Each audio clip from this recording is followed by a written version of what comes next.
सारोली गांव के मेरे पिता तुल्य बुजुर्ग नौजवान साथियों, मेरी माता शक्ति भाई आगे आगे हो लो और सामने कर लो।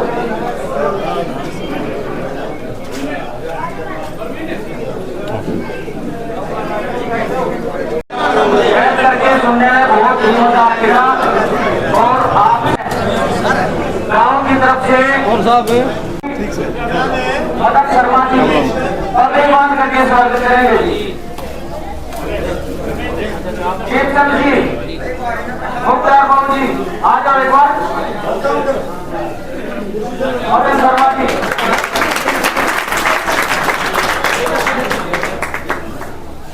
हमारे मतलब बैक साइड संदीप जी, उनका भी स्वागत कर रहे हैं। एक्स सरपंच रमेश जी, आओ जी।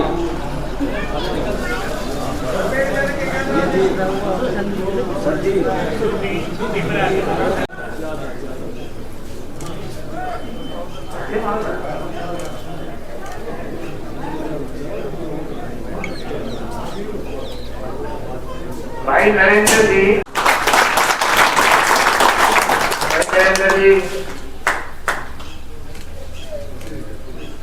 दीपचंद जी संघ प्रसाद की आपको भेज कर रहे हैं। हमारे बुजुर्ग हैं, आदरणीय बुजुर्गों, नौजवान गांव तक आते आते जुड़ जाते हैं।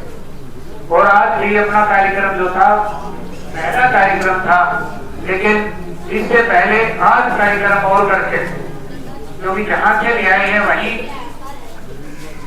हमारे साथी हर गांव में खड़े मिले हैं, तो वहां पे टाइम लग गया।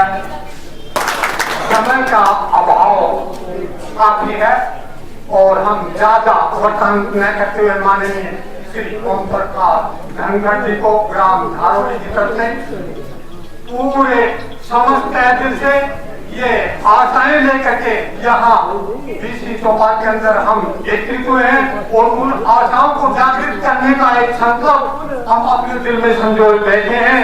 और वो आने वाले 5 अक्टूबर को एक इतिहास यहाँ हम साझी करके दिखाने वाले हैं। ज्यादा न कहते हुए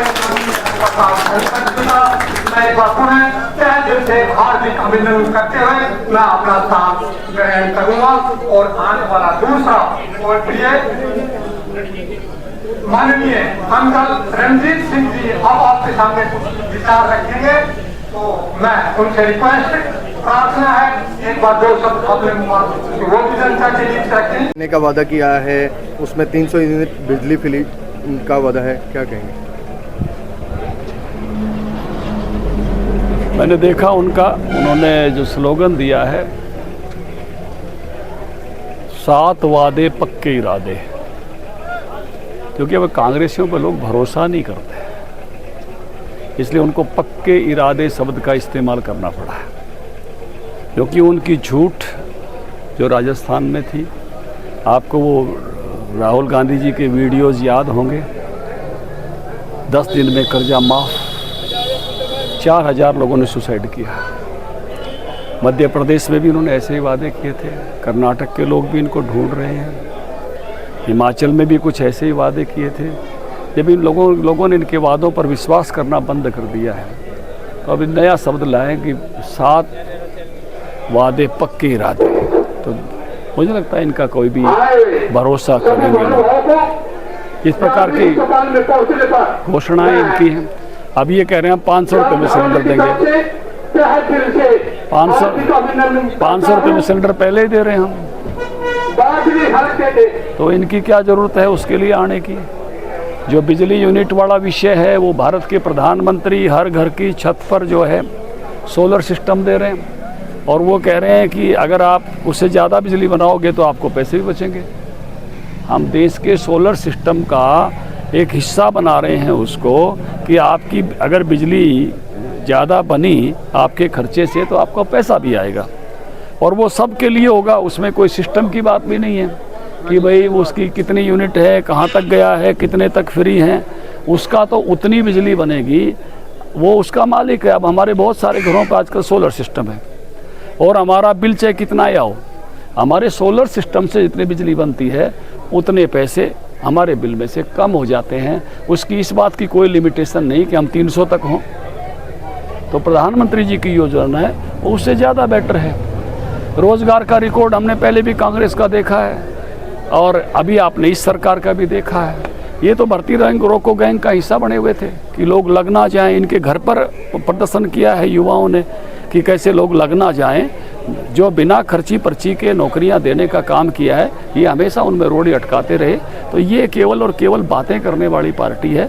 मुझे लगता है कि कांग्रेस के मैनिफेस्टो पर कोई विश्वास करने वाला है। 2 प्रत्याशी हैं कांग्रेस को, उनके वीडियो वायरल हो रहे हैं, पर्ची खर्ची से नौकरी दी जाएगी, रिश्तेदारों को नौकरी दिया जाएगा, क्या करें? मुझे लगता है चुनाव आयोग को संज्ञान लेना चाहिए। ये सीधा सीधा लालच है, सीधा लालच दे के वोट मांगना।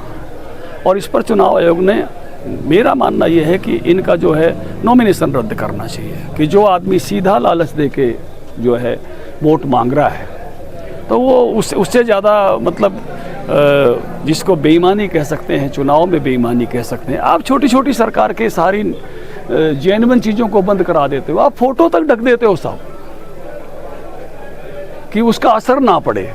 और एक आदमी सीधा आपको ब्राइब देने की बात करके आपको सीधी सीधी ये कह के कि आप मुझे दो, इतनी नौकरियां मेरे, मैंने देखा इतनी नौकरियां मेरे हिस्से, हैरान रह गया मैं, इतनी नौकरियां मेरे हिस्से आएंगी, जो ज़्यादा वोट देगा उनको ज़्यादा मिलेंगी, है ना।